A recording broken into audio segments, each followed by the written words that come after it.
M going to do a challenge. ये रोटी का आटा है और ये लूज़ फ्लावर है इधर।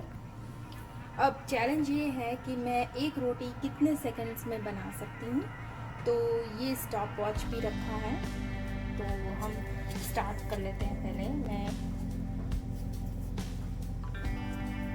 राउंड लोई बना लेता हूँ। Okay, now start. go.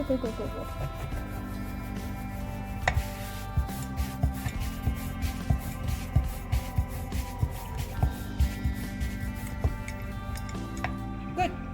So I did in 15 seconds. और पतली सी भी है एकदम, और ये फूलनी भी चाहिए।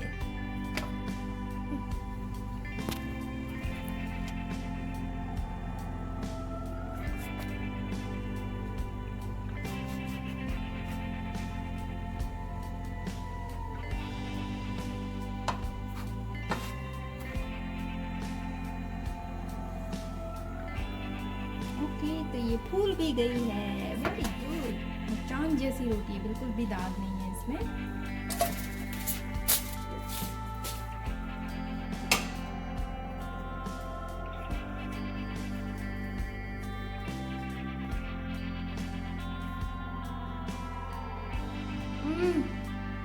बड़े मस्त रोटी यार। मम्मा की रोटी ना हमेशा अच्छी लगती है मुझे, घी वाली। यम्मी, एकदम मस्त, गर्मा गर्म है, एकदम सॉफ्ट है, सॉफ्ट।